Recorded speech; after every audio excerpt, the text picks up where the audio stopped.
a young girl experiences a terrifying event that will have you thinking twice about going number 2. And then we travel to Brazil to take a look at a bizarre cult that believed the world is becoming too populated. And this overpopulation will eventually lead to the destruction of all mankind. And while some people may believe that that is true, this cult came up with a novel way to fight overpopulation. Chicken pot pies. Today on Dead Rabbit Radio.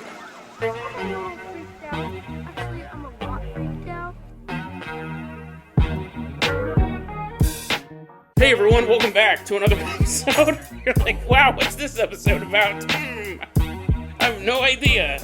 Hey everyone, welcome back to another episode of Dead Rabbit Radio. I'm your host, Jason Carpenter. I'm having a great day. Hope you guys are having a great day too. Hope you guys are having tons of fun doing whatever you're doing. We got a lot of stuff to cover today, so let's go ahead and get started right off the bat. Running into Dead Rabbit Radio command, the chicken pot pie in each hand. Everyone get on your feet and give it up for Perry Stratner. Woohoo, yeah, wee! Yeah, look at him eat those chicken pot pies. Look at him go, whoa! You really like those chicken pot pies, don't you, Perry? Perry, you're going to be our captain, our pilot this episode.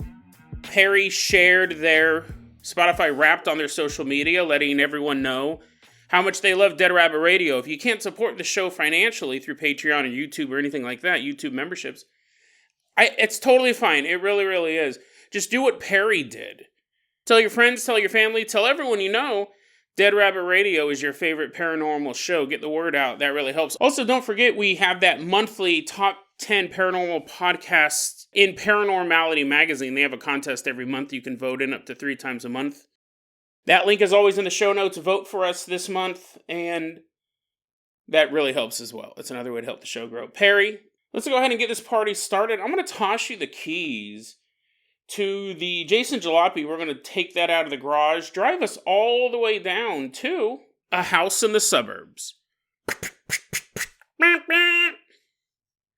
Nice leisurely journey out to the suburbs. It looks like any other neighborhood you may travel through on any given day. This might be a neighborhood you live in. Who knows? Sometimes the darkest of paranormal stories happen in the most unlikely of places. So let's go ahead and take a look at this one. This one, we're about to meet this young woman. She didn't give her real name. We'll call her Delilah. And she said, when I was a kid, I had experienced some paranormal phenomenon growing up. Kind of normal paranormal stuff. It's so much so that she doesn't even really mention it. So I would assume strange knockings, strange scents, smelling the cigar smoke in a room where no one has smoked a cigar in a very long time. Sound of someone walking upstairs and there's no one up there. General, very, very baseline paranormal stuff. But there's a reason why she doesn't really seem to mention any of that stuff, because what she is about to experience is so off the chart bonkers that, yeah, if you want to list about the time you walked into a room and it was slightly cold. I walked in a room, it was 5 degrees colder than the rest of the house. Isn't that spooky? Because you would just be like, hey, listen, if you want to talk about ghosts, I got one story and one story only, and this is it. I had other events, but they're not even worth mentioning because of what happened to me. Delilah said when she was a child growing up, one day she had to go to the bathroom. So she walks into the bathroom and she sits down on the toilet, and all of a sudden she feels a sharp pain in her left thigh. And she looks down, she immediately feels the pain, and she looks down and she can clearly see a human bite mark. And she can clearly see on her thigh a human bite mark. I think, as short as that is, that might be one of the scariest paranormal stories I don't want to say that we've ever covered on this show, but we've covered people possessed by demons and ripping dogs in half. I mean, it's not as scary as that. But it's up there. It's definitely up there. And I would argue that sometimes a human bite is enough. Sometimes the bite from a ghost mouth on your you're like, Jason, are you really going to pontificate about this 3-sentence story for 20 minutes? You're all checking your watch. You're like, oh no, the episode's 40 minutes long and he's only covering 2 stories. I'm not going to pontificate about it for too long because it's so simple. It's so simple, yet so terrifying. There's no explanation for it, and it really comes out of nowhere, even for a child. I don't know how old she was. Pick your poison. What's creepier, a 6-year-old getting bit on the thigh?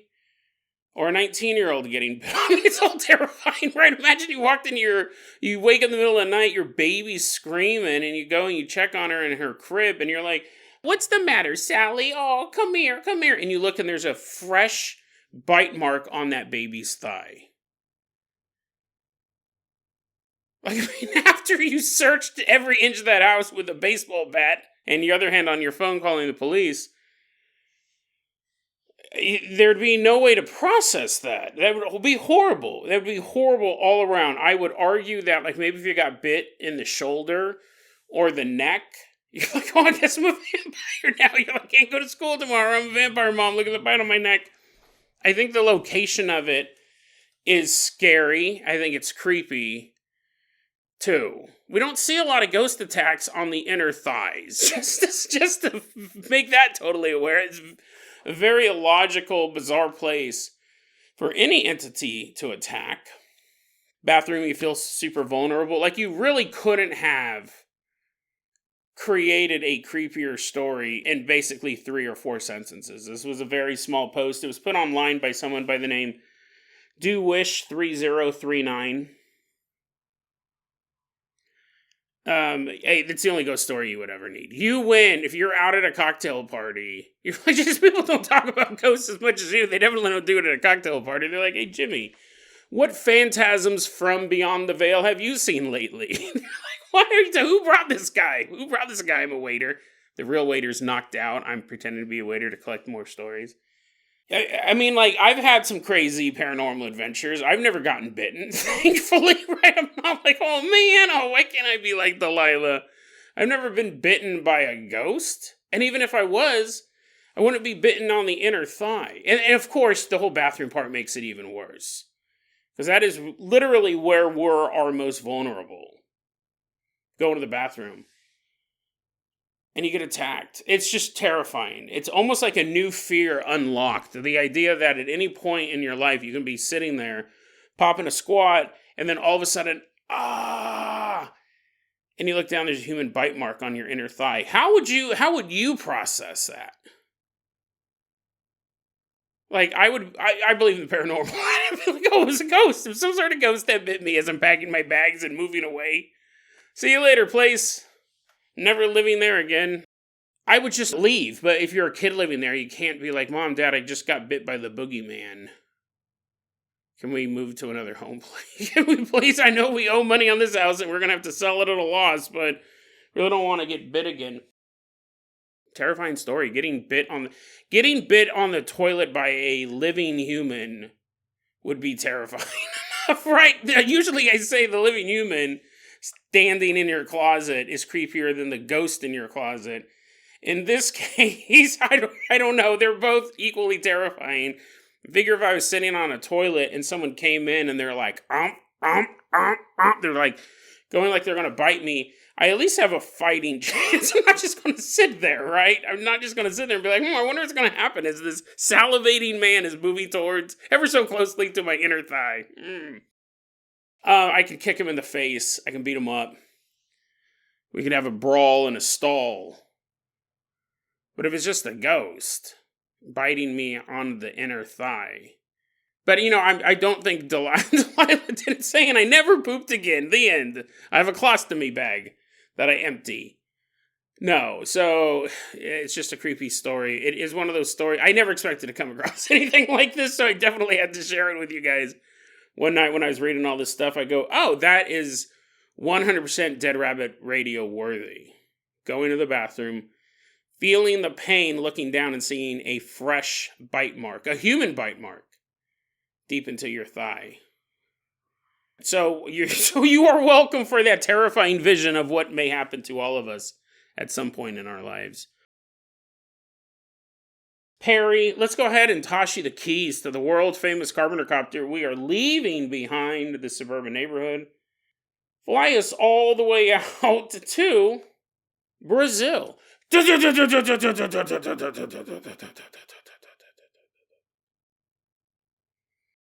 We're headed all the way out to Brazil. Specifically, we're headed to the state of Pernambuco in Brazil. It's 2008, and we see some people walking down the street. There's 3 of them. It's a man and 2 women. And they're like, pot pies, everybody. Get your pot pies. Look at this. Delicious. Yummy, yummy, yummy. And they're like selling them. And people are like, oh, I've heard about your savory pot pies. They're like, yes, eat 1, eat 2, eat 10. It doesn't matter. Just pay us the money and enjoy your delicious meat. People are buying them, and they're like, yummy, yummy. This is really good. Someone else buys them and goes, it's a little salty for my taste. But, Alp finishes it off, and we're watching these food vendors walk down the street. Pot pies. Pot pies, everybody buy a pot pie. People are lining up. These are very, very, we're going to find how popular these pot pies are in a second. It basically becomes a comedy as fast as they can sell these pot pies. But anyway, so this man and these 2 women walking the street selling pot pies, and they walk up to us and they go, would you like a pot pie? Now pick a number between 1 and 10. If you picked a odd number, you go, nah, I'm good. I don't need a pot pie. I'm good. But if you picked an even number, you already have the money out of your pocket. You're like giving it to the vendors. You're like, oh, dude, I love pot pies. Yummy, yummy. You're eating them up. It's all falling on the odd people. They're like, get this stuff off of me. You're slobbering it down. It's spraying off in every direction. Evens eat the pies. Odds miss out on this delicious pot pie. Savory pot pie. We're going to meet this guy. His name is Jorge Beltrão. Oh, that's only the first part of his name. Let me finish it. Jorge Beltrão Negromonte de Silveira. He's a child of some Portuguese immigrants. Him and his family kind of moved back and forth between Brazil and Portugal over the years. Well, he didn't have the best home life. It doesn't always help when you're moving constantly. It also doesn't help when you murder somebody. That might set you up for a couple failures later in life when you're a murderer. When he was 17, Jorge murdered Luciano Severnio da Silva. He got arrested for it. He goes to trial, and, the jury's looking at all the evidence, and they go, well, we don't actually think he murdered this dude. Jorge, we declare you not guilty. And Jorge's like, Jorge totally murdered this guy. He should have gone to prison. He's like, whoo, that was close. I almost went to prison for murdering that guy. And the jury's, oh, what did you say? Did you just admit to it? He's like, no. But jury, I hope you have fun sleeping tonight, considering where this story's going. Eventually, he gets acquitted due to lack of evidence, is how they find it. Later on in life, he decided that he needed some extra cash. He needed some extra cash to kind of get started on being an adult, starting his own life type of thing. So he ends up thinking, oh, you know what? My grandma has a lot of money. I could ask her for the money, but she'd probably say no. Or I could kill her. I could kill my grandma and then just take the money. And since I killed that other guy and didn't go to jail due to lack of evidence, even though I clearly killed the man, I killed him out on the courtroom steps right before the trial. I'm going to do that. I'm going to kill my grandma and take a bunch of money. Well, luckily, he doesn't end up killing his grandma. He does try. It's not because he gains a conscience. No, he does try to kill his grandmother, and he doesn't kill his grandmother, but he does steal $16,000 from her and bounces. And he ends up using that 16 grand to buy a house.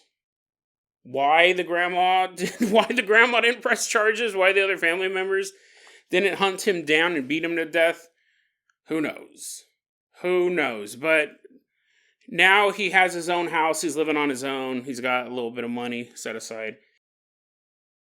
And that's when he meets a woman named Isabel. Isabel, or she goes by Belle for short, she's from a Mormon family. Oh, you know what? I forgot. There's a bit of a time jump. So the story that we started off buying the pot pies was in 2008. We're going way, way back. We're going back decades. Because in 1984 is when Jorge and Belle got married. Sorry about that. We jumped back a couple decades.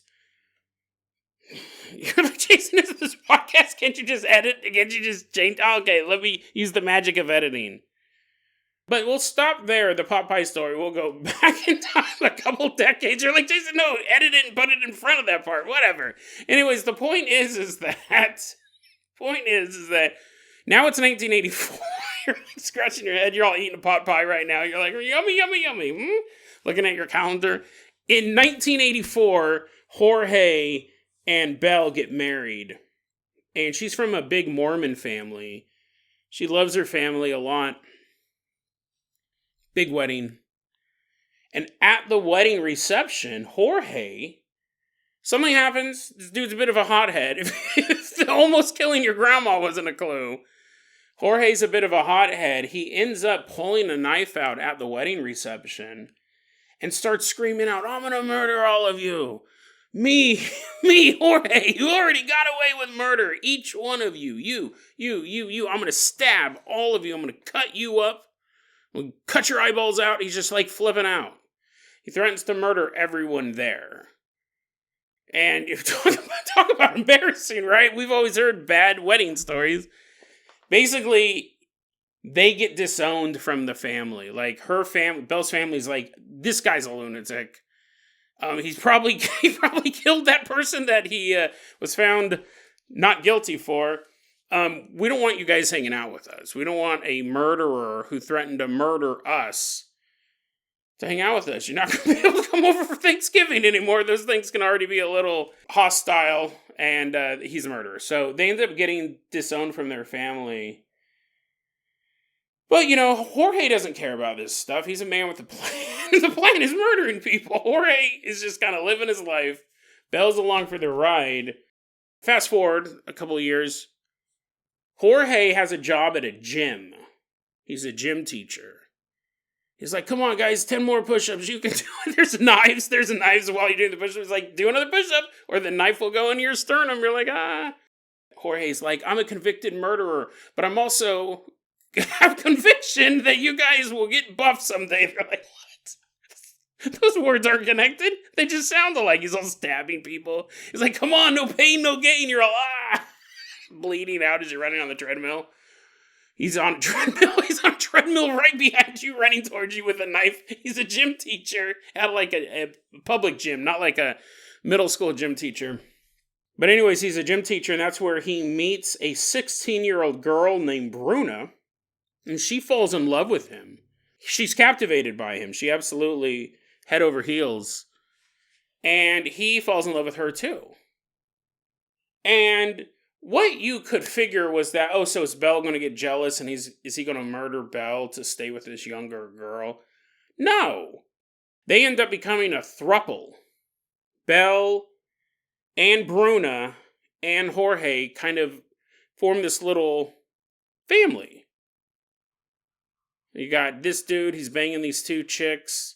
These two girls are totally cool with it. They're probably banging each other. It's like a throuple. But over time, Jorge begins to develop this psychotic view of the world.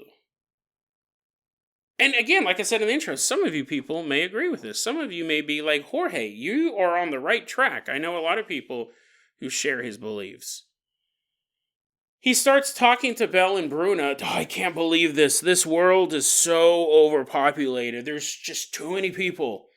Too many people, and I can only kill so many people in my lifetime. If I kill 10 people a year, I wouldn't even make a dent in this population crisis. The world, what a world. It's too many people. And he's like just walking back to the bedroom, stabbing a pillow, stress relief. And Bruna and Belle are like, man, Jorge's really upset about this whole overpopulation thing. But what are you going to do, right? You're only 3 people. But that is when Jorge is visited by an angel. Huge feathery wings, flowing robes. Angel appears to Jorge and says, Jorge, you've been chosen to be the one who will purify this land. And then a cherub showed up, one of those little fat baby angels. And he's like, Jorge, yes, if you don't trust this 9-foot-tall angel here, looks like you walked right out of a Renaissance painting, you can surely trust a baby, a flying baby in diapers. Jorge, you've been chosen to purify the world. Only you and your small band can do it. Purify it.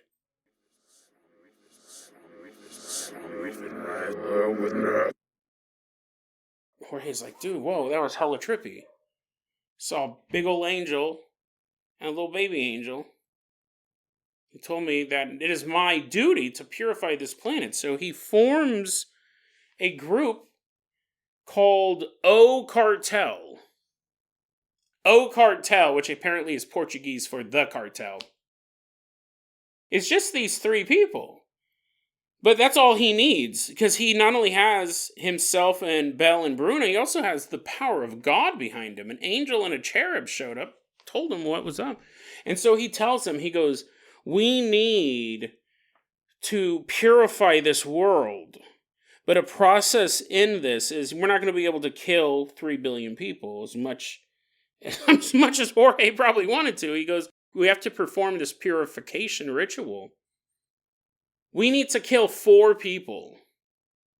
Just 4.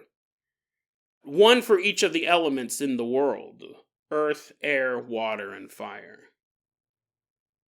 We kill them, but that's not enough. To purify the world, we have to purify them. And the way we purify the people we murder is we have to eat them. And by digesting their flesh and their muscle tissue, a little bit of fat for flavor, right? He's all yummy, yummy, yummy. I know some of you already shut off the podcast. You're like, Jason has a terrible history of cannibalism stories. I'm done. I'm done. You're shutting it off. You're like, I'm going to go read a book. I'm going to go read Charlotte's Web. I'm going to go read a kid's book now.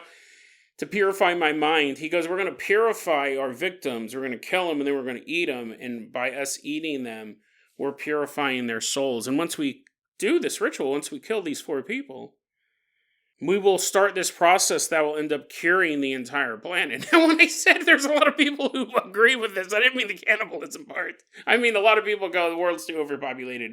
We need a mass. They never use the word culling. They'll never say, well, we need to kill everybody, but they kind of imply that I've met a lot of people who kind of imply that we have too many people. Well, what should we do about that then? And they go, well, there's a bunch of shotguns behind them. They have a tactical nuke, Jorge said, since we're trying to stop overpopulation, what we need to do is we need to not only find 4 victims, they all have to be women. Because who overpopulates the world more than women? They're actually like pumping out babies. So we have to kill 4 women. We have to eat them.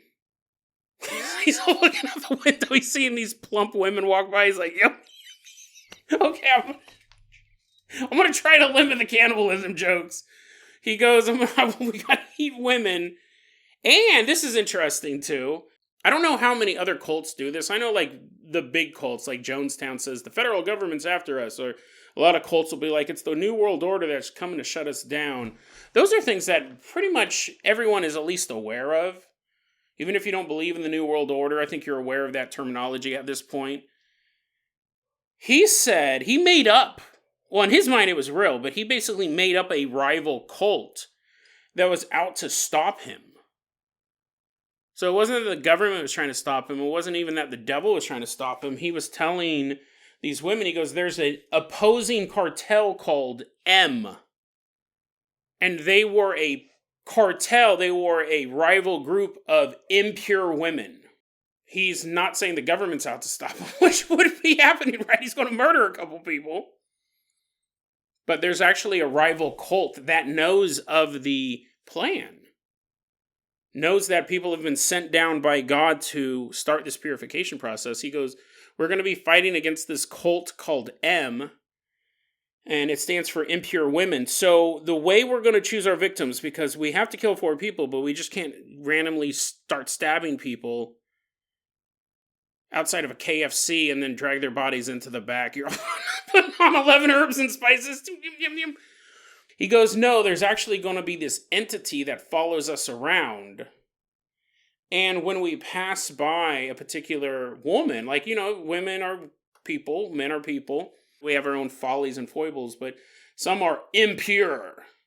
He goes, we'll be walking down the street, and when we pass one of these impure women, one of these chosen women that are going to have to be sacrificed, the entity will say, that's the one. She's impure. She'll make a perfect sacrifice. After they killed, the whole scheme of it all was after they ended up killing these 4 people, a portal to paradise would appear. And Bruna and Belle and Jorge could pass through the portal and they would ascend to a higher level of existence. And the world would be purified. Whether or not they're the only people who would survive, whether or not it would be like just 3 billion people died the next day, we don't know. What's interesting about this case, I found out about it. It was posted online by someone going by the name Shaquille Bone Meal, which is very fitting for this story. They posted about it, and then when I started looking more into it, it's one of those stories that most of the sites are in Portuguese, and we're running through English translators. So I don't know if there's more details out there. Actually, that's an interesting. I do know there's a ton more details out there, and if you know Portuguese, you will be able to help us in the end, but I don't know Portuguese. I could not get a copy of a certain document, but we'll go into that in a second, which may answer some of these questions. Now we're in the year 2008. It's May 26, 2008. We're in the town of Olinda, Brazil. And that is when Jorge is walking down the street. That is when a young homeless woman named Jessica Camila de Silva Pereira, 17-year-old homeless woman, is out on the street. She's there with her 1-year-old daughter, who we will call Sarah. And apparently, she was asked to come stay at Jorge's house. Belle and Bruna and Jorge are like, hey, homelessness sucks. You don't need to be out here. Why don't you come back to our house? And you can stay for a while. Jessica's like, oh, no, that actually sounds really, really good. It's hard enough to be homeless, but homeless with a 1-year-old girl. I mean, geez, this is tough. Yeah, I'll stay at your house. So they all go back to Jorge's house. When she gets there, I don't know how long she was there for, an afternoon, a couple days, I'm not for sure, but they were back at the house. And she's just kind of hanging out, and Jorge walks up behind her and smashes her over the head with a heavy object, drags her to the bathroom, and then slits her throat. In the bathroom, they drain her completely of blood, dismember her, and sliced up her skin. Skinned her. They put the skin in the fridge and called it a day. Sarah's still alive. Sarah, this 1-year-old girl, is still alive. She's doesn't know where her mom's at. She's only one, though. She's not really super smart. She just notices her mom's gone. Well, she's trying to figure that out. Belle and Jorge and Bruno are in the kitchen, and they're taking the skin out of the fridge, and they're seasoning it with a little bit of salt and cumin. I think that's like a spice, right? They're seasoning it with salt and cumin, and they're grilling it up. They're grilling it up, frying pan. I'm sorry. It's gross, okay? I'm sorry. They're cooking Jessica's skin in the kitchen. And they're like, let's do this purification ritual. We're going to eat this flesh. This is the first step. We've taken our first victim. Eating it up. And then, okay, this is the part, listen, man. Listen, this is the part where you're either on for the rest of the episode or you're like, no, I'm good, and maybe I'm never coming back. They end up feeding some of Jessica to Sarah.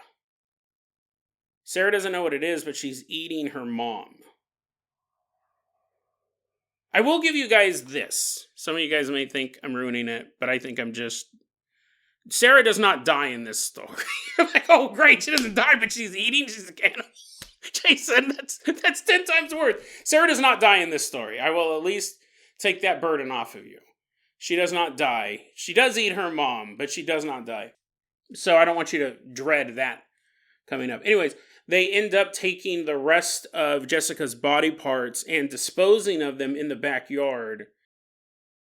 They bury them, but they don't just... Because these guys are religious lunatics and they're murderers and they're cannibals. They end up burying Jessica's corpse, like she's all dismembered, in the shape of a cross. So they take like arms and hands and legs and calves and all that stuff and end up making like a cross underground and then cover it up. And they leave.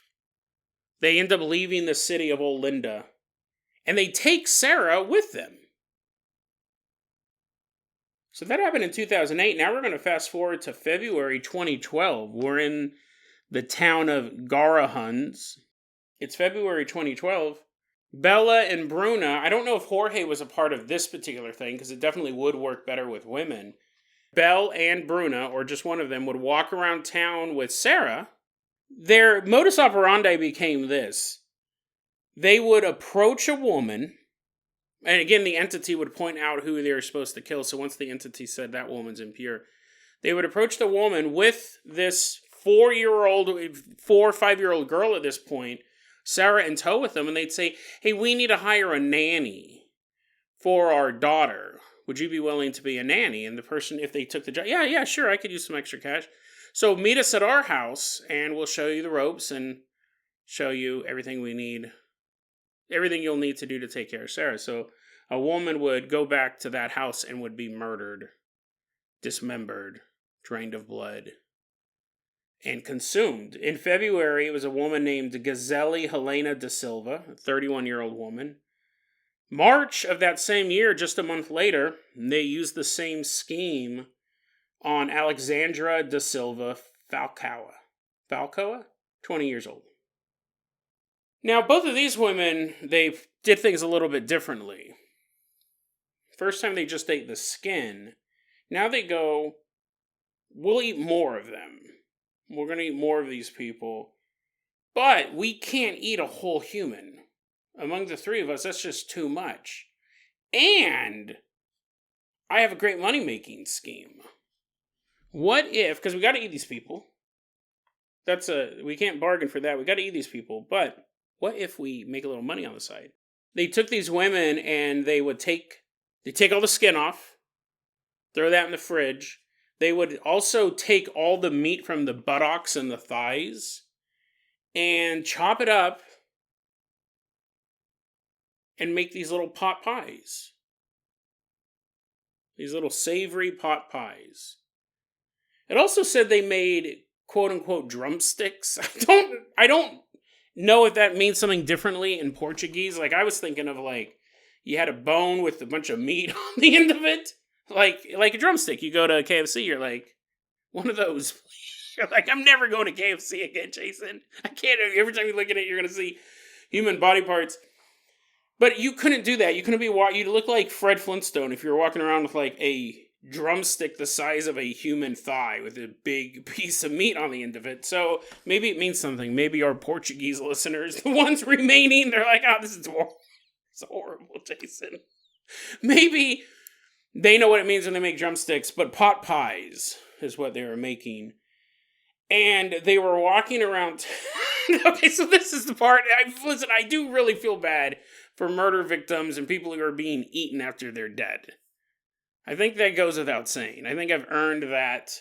I think I've earned that over the years. I'm obviously am not laughing at the victims themselves. The circumstances, however, and what they would do, this is kind of ingenious, right? I mean, it's disgusting and horrific and immoral. But how many murderers can say, yeah, I made a little money on this side, right? I mean, like, unless you're like a hitman. How many people can say, yeah, I killed all these people and I made money? They were walking around with all these pot pies.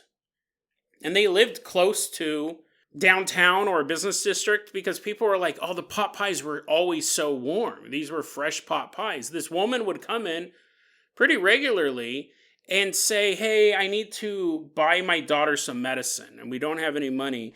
I'm selling these pot pies to raise money. And people who ate them were like, wow, this is like a fresh pot pie. This is super delicious. They'd gobble it up, however much they'd give her, $1 maybe or something like that, $1 a pot pie. Sounds like a deal. And at one point she walked into this doctor's office and everyone's in the waiting room. And she goes, guys, I'm just trying to raise some money. I need to get medicine for my daughter. Would you guys be willing to buy a pot pie? And everyone in the waiting room was like, you know what? Sure, I'll buy a pot. I mean, this is so, they interviewed all these people in the newspaper afterwards. You're like, just sitting in the doctor's office one day and a reporter comes in and goes, hey, did you hear about that cannibal cult that was arrested the other day? And you're like, huh? And they're like, yeah, she was here. Did you ever eat a pot pie? Did you ever eat a pot pie? Did you happen to buy a pie? I mean, first off, who's buying food at a doctor's office? It should raise alarm bells. For sure, but you're sitting there minding your business and a reporter comes in and goes, this is ground zero of the cannibal pot pie. Luckily you're in a doctor's office because you're starting to have a heart attack. It turns out that you ate people. They were putting people inside the pot pies and selling them at this doctor's office. And some people said, listen, the pot pies are super salty. Like, I took a bite and I just threw it out. I didn't like it. Other people were like, oh no, those pot pies are pretty good. What? They got arrested? Oh no. Do you know anyone else who knows that recipe? And they're like, they're human. They're made out of people. Oh man. Selling them at the doctor's office. Also, at one point, I'd be mad at this guy.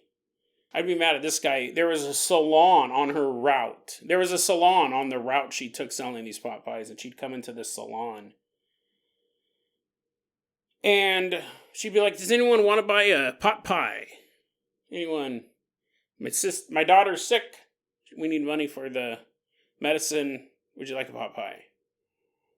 And sometimes people bought them, and sometimes people didn't like them. They were too salty. But one day she walked in there, and some guy was like, you know what? What a great thing. Raising money for your kid and making delicious pot pies. I'm going to buy a pot. I'd be so mad at this guy. He goes, you know what? I'm feeling generous. I'm going to buy a pot pie for everybody who's in the salon right now. Everyone gets a pot pie. And he did. He bought a pot pie for everyone in the salon. And the reason why I'd be mad is that I will turn down, if someone was walking on the street and says, would you like to buy a pot pie? I'm not going to buy it. But if someone bought me a pot pie, I'm going to eat it. So if you think about how many people, there's one thing to be none of these people knew they were cannibals. None of these people knew they were eating human flesh.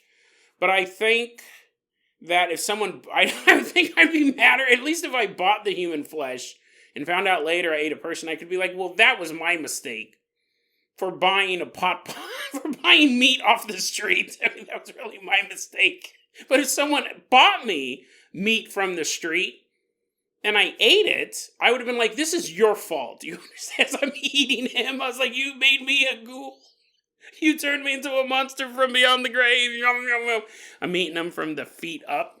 This is all your fault. I never would have become a ghoul. I never would have loved the taste of human flesh had you not bought me a pot pie, because I will not buy one, but I will eat a free one. This is on you. Gulp.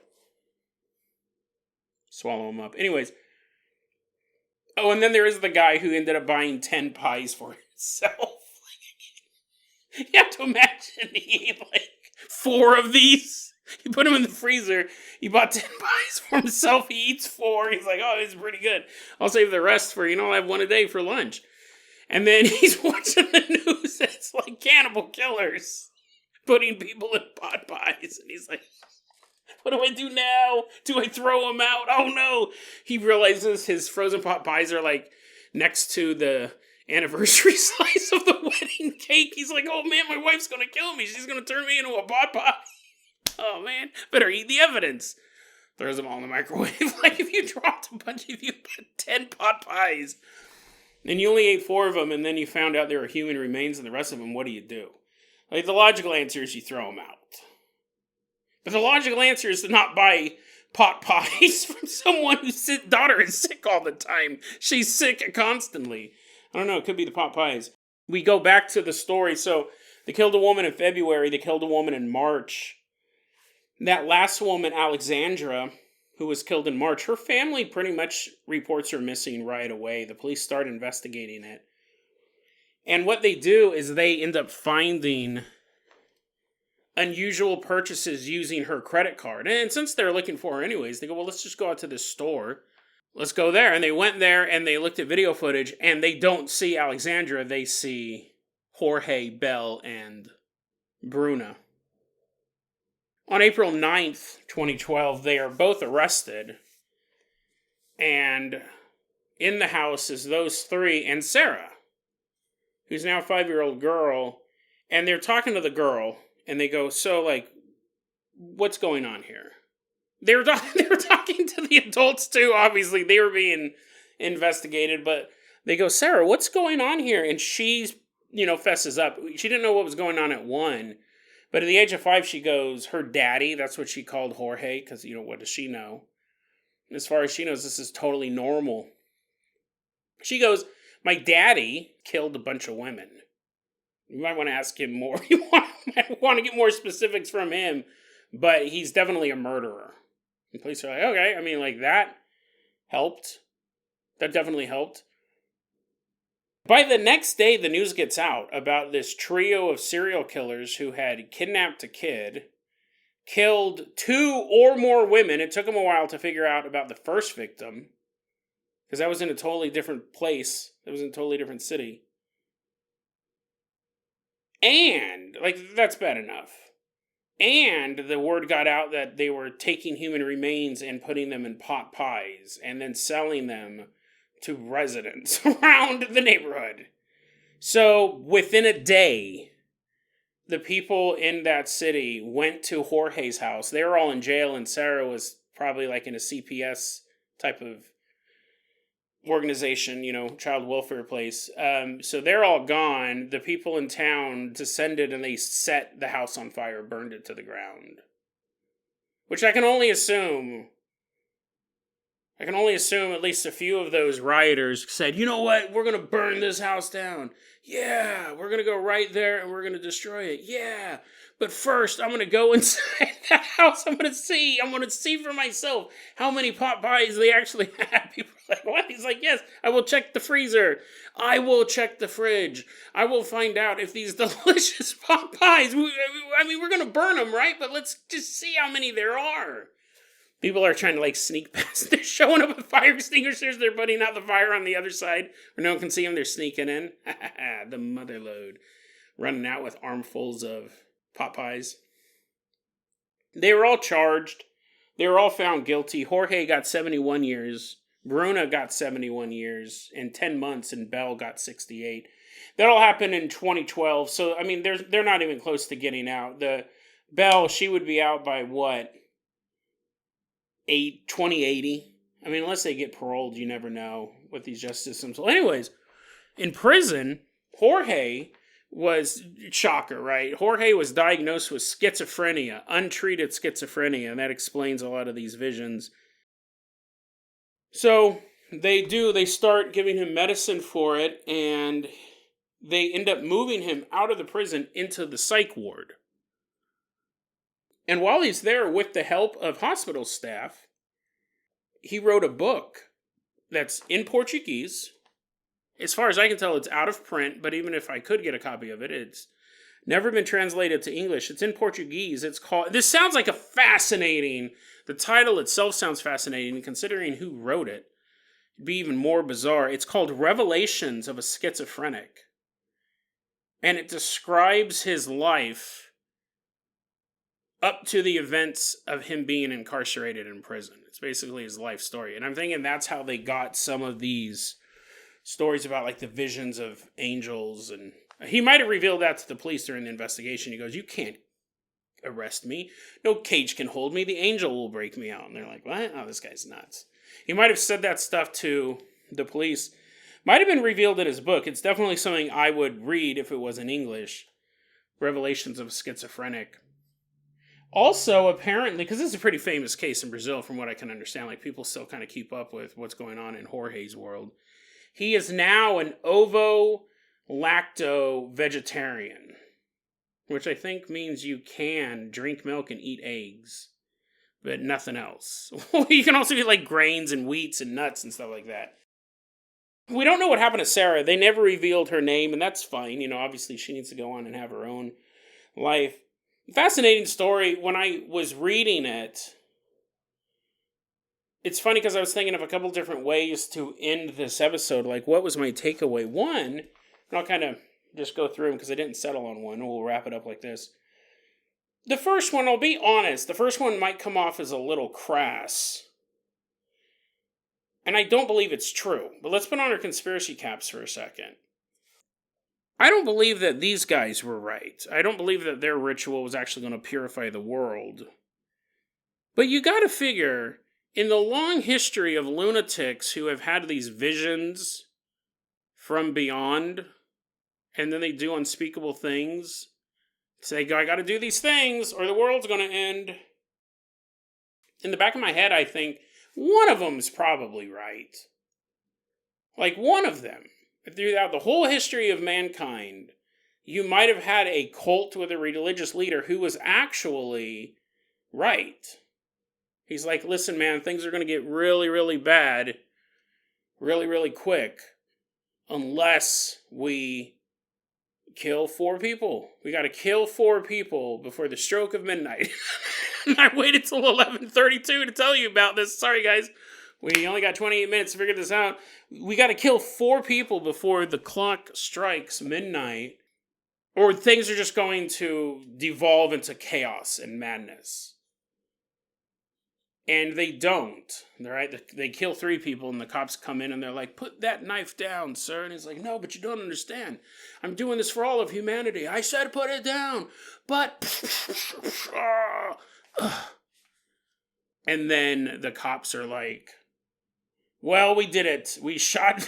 There's 3 other bodies on the ground. They had to stop to grab a Dunkin' Donuts coffee before they showed up. And they're like, "We did it, sir.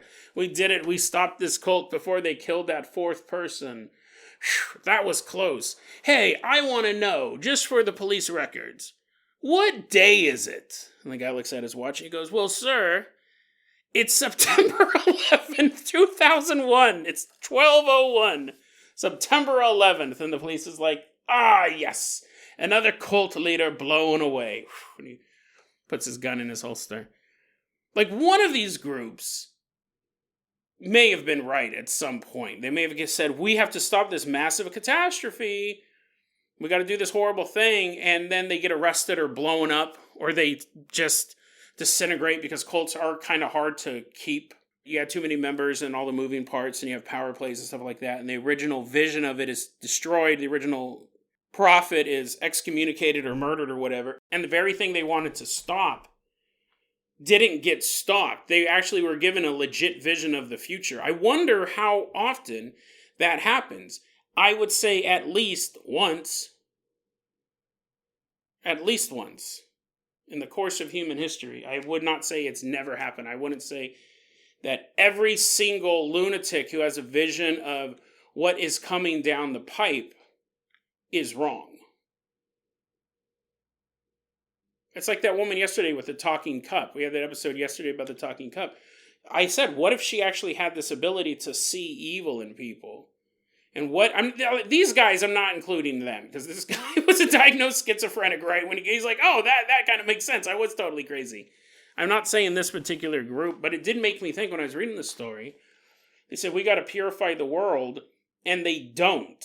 Something goes wrong with the ritual, which is good, right? That would have been this other woman murdered and eaten.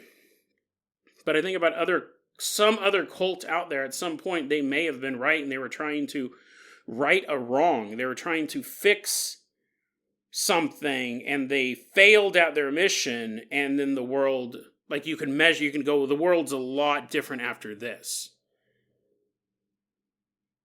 There was some guy a long time ago who had this vision of the Library of Alexandria burning. And he's like, we have to perform this sacrifice. We have to do these rituals. Otherwise, I see all of knowledge being destroyed. And they fail at their task, and eventually the barbarians do come in and set the library on fire. Something like that, where they did have foreknowledge of the event and they knew what they could have done to stop it, not militarily or through policy, but some sort of mystical ritual could have prevented a disaster. They failed to either perform the ritual or do it correctly, and then the disaster happened. I wonder how often that happens. I think once. At least once. I think most people who have these visions, they're nuts. Most people who have visions aren't nuts, but I'm saying it's that gray line, right? There are people who see the future. There are people who can predict things, and then there are people who are actually slaves to their mental illness. And I don't believe that someone who is like a hardcore schizophrenic is actually talking to God. I think that's a side effect of that mental illness. And then they go off and they murder a bunch of people. I'm not saying, well, maybe that guy was right. It's interesting because we do believe in the world of paranormal. We do believe in precognition. We do believe in people able to contact spirits and to know the future. And you figure at some point in human history, at least one of those truly gifted people was told a mystical secret, and they formed a group to try to prevent a disaster, and they failed at it. And that disaster happened. That's all I'm saying. Like, out of the whole scope of... That's a pretty safe bet, right? Out of the whole scope of human history. It's happened one time. I just think that's an interesting concept. The other one, it's not as interesting. I probably should have told this one first. Jason, you can edit it. You can put it in the beginning. You can put it before that one.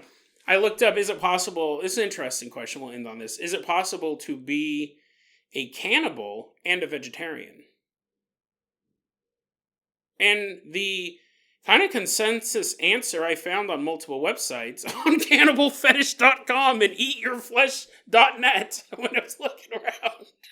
When I looked around, could you be a cannibal and a vegetarian? The answer generally was yes. For one reason, because they go, it all comes down to consent. If you say, when I die, I want to be eaten, or while I'm alive, I want to be eaten, you're giving consent to it. A chicken can't consent, a hog can't consent, a cow, a turkey, all that stuff. It's cruel, and they have no choice in the matter. They go, but if a human says, I want to be devoured, I give you permission to eat me, and you are a vegetarian, and you eat them, then you are still a vegetarian. I will argue you're also now a cannibal, right? You can go, I didn't break my vegetarian streak. True, but you did eat human flesh. I think that it might be better just to not be vegetarian and eat meat than to be a vegetarian and eat human flesh. But that was an interesting question. When I saw that he was a vegetarian now, it turns out a lot of people believe that if you devour humans, as long as they consent to it, you can still be a vegetarian. Yeah, I probably should have done that one first. That one's less of a compelling ending. But I think both of those are two things I was thinking about as I was processing this story. Can a vegetarian still be a vegetarian if they eat a person? And what if at some point in human history, one of these guys was right and they failed? And that's why we find the world in such a state as it is in today.